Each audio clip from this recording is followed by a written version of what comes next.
2017 has been a rollercoaster of a year for video games, from the horrifying depths of Battlefront 2's loot boxes to the euphoric highs of the releases from the first half of this year. As we're still within the dregs of EA fucking their own money-grabbing scheme up, I wanted to focus on the positives this year has given us. As such, I'm Gospel Gamer and this is my top 5 games of 2017. A few things to mention should you not see your game of the year here. I will only be including games that I've played. This means no Switch games as I do not own one. Sorry Zelda and Mario fans, I understand those games are fantastic and I swear to God when I get myself a Switch I will play them and see what's so great about them, but for now they're not included on my list. And if you don't see a game here that you loved, let me know in the comment section below. Without further ado, on to number 5 of our list. To start off our best 5 games of the year, we have the astoundingly beautiful and punishing game that is Cuphead. Cuphead is a game I was looking forward to all the way from the first time I saw it announced. A solid game with challenging platforming, tight controls and amazing animation, Cuphead fully deserves to be on this list for the achievement that the developers have had. The key thing between this being a frustrating mess and a wonderfully challenging experience is the controls are so good every death you can only attribute to your own error, and that feeling makes you want to continue on rather than give in to the game. There isn't really enough which I can say which hasn't been said before about this game, and the only reason that it isn't higher on this list is a distracting bug, where the controller will constantly vibrate and that it seems the art designer won more arguments than the game designer when it came to designing the bosses. With that said, I see it as being a cup half full. Let's move on to number 4.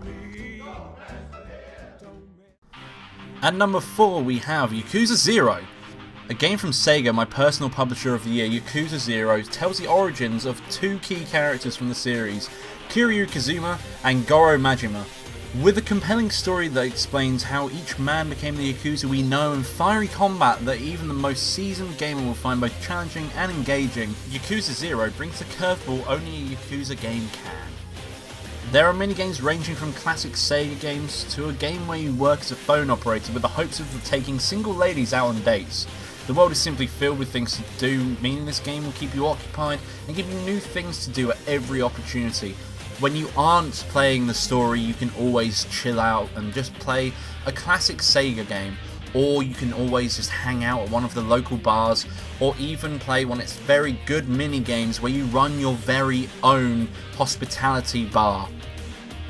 The pacing of the story is fantastic, pulling you in and keeping you glued to every twist and turn. A common failing point to prequels is knowing how it ends, but Yakuza avoids this pitfall by acting as a standalone story that instead concentrates on character and world building. This means the game stands on its own 2 feet and is an amazing ride for both fans of old and newcomers to the franchise, representing a great jumping in point if you've never played a Yakuza game before.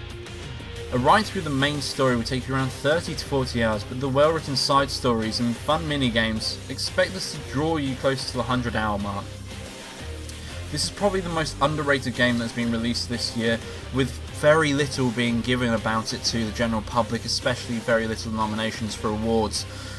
If you're willing to look past the mixture of cutscenes and more static exposition dumps, then you'll find a truly outstanding game whose absurdity will give you something unique to fall in love with. I recommend this to any gamer who wants a game that is something different to play this year. And with that said, I think it's time that we move on to number 3. At number 3 we have Nier Automata, or Automata depending on how you pronounce it. My second entry on the list, released in the first half of 2017, and one of the reasons I was so hopeful of the year going onwards. Nier Automata, or Automata, I'm gonna probably say that every time I mention the name. On the surface is a fantastically slick hack and slash style game with enough depth to keep you interested in its world and its characters. All this and only on the first playthrough. This is a game you have to finish multiple times for the best experience. Your first run through focuses on the battle between androids and machines on Earth devoid of modern civilization and overrun by its wacky machines. The second focuses on a different character through the same timeline, giving you different perspectives of the narrative. The third, which branches off midway, focuses on the fallout from the first 2 playthroughs. Because of the type of game Nier Automata is and Automata is, I am trying my best not to spoil it for you and have as little information on this as possible, as I believe that it is something you do need to go through on a blind run through. This is a game that makes you think existentially, giving you giant bosses to take down, and somewhat acts as a character study of the human mind and that of the androids that you play as. On another year, this game could easily be my game of the year, however our top 2 are truly exemplary. It's very easy for Nier Automata to get forgotten this year. It did win an award at the Game Awards for the best soundtrack, but I don't really think that's the best thing that it did. Its story, its uniqueness, a lot of the games that I have on my list this year are all unique in their own way, and this is probably one of the most unique games we have seen in a very long time. It's a shame that unfortunately PC gamers haven't seen the best experience, and there hasn't been a patch for that game since release, but if you play it on your PS4, you will find a game that is one of the best experiences that you will get probably for a long time. With all of that said, it's only a very short entry for Nier, just because I don't want to give you any spoilers. Let's move on to number 2. At number 2 we have Horizon Zero Dawn. It was very hard to pick between this and Nier Automata for number 2, but unfortunately, just because it was a longer experience that I actually enjoyed a little bit more, Horizon takes the second spot. Horizon Zero Dawn is easily one of the best games that this year has brought us, a game that brought out every ounce of power that PS4 has, and hitting character writing on the head with Aloy. Horizon's variety of enemies may be thin, but each fits wonderfully into the theme of the game with modular design, meaning there are multiple ways to take down the enormous Thunderjaws and the intimidating Stormbirds. The game's story also manages to keep you hooked as you go through and find out the origins of the world you now inhabit and the mysteries of Aloy's parentage and just how the world came to be as it is in that state. If you love open worlds and want a game to sink a good 50 hours into, I recommend you give Horizon a chance, as it will not let you down and there are very few flaws that are easy to overlook. It also gets extra points for being reasonably easy platinum trophy if you're into that side of things, and it only took me one run through to do that. I'm really sorry this is only a small entry for Horizon Zero Dawn, but I do not feel that I can bring anything to the table that hasn't been said before. There are plenty of great reviews for this game out there, and I'm sure that you've probably heard from your friends just how good this game is. So I don't want to waste too much time telling you things that you've already heard about this wonderful game. Before we find out the winner of my Game of the Year, let's take a quick look at some honourable mentions. These will only be a quick run through, and I will describe them all with one line each. Yakuza Kiwami, more Yakuza goodness.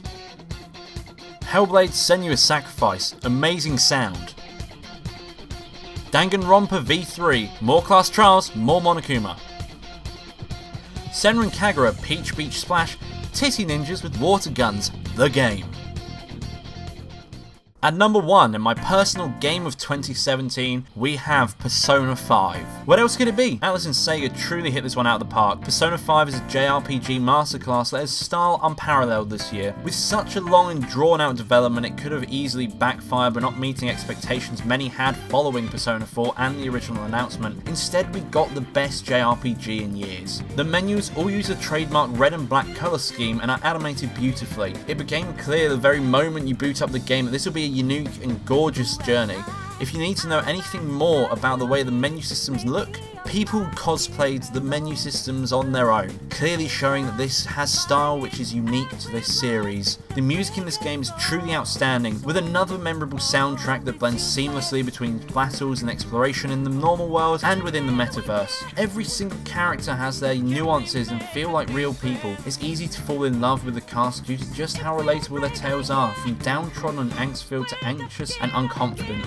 Everything you could possibly feel as a teen is involved in this game, even the feelings you have as an adult in your working life. The theme itself of Persona 5 is strong. We have all been through periods of rebellion where we see adults doing bad or evil things and want to put it right but never being able to do so due to adults underestimating us. The battle system is smooth and equally as brilliant as the art design of the game.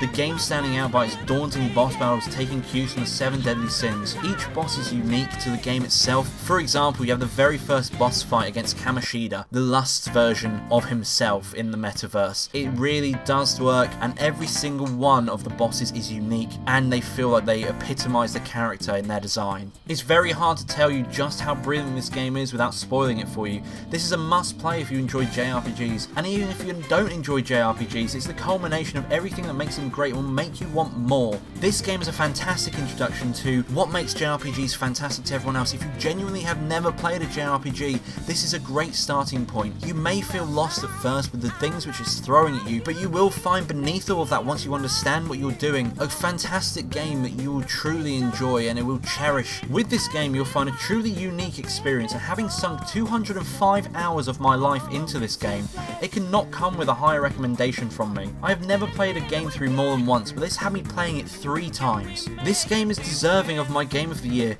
and is truly head and shoulders above the rest thanks to its amazing soundtrack, art design and story. Give it a go and you will see why too.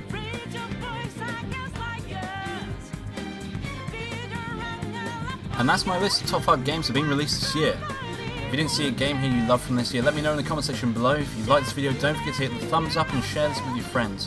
I've been Gamer, you've been awesome, and I hope to see you all soon. Bye bye.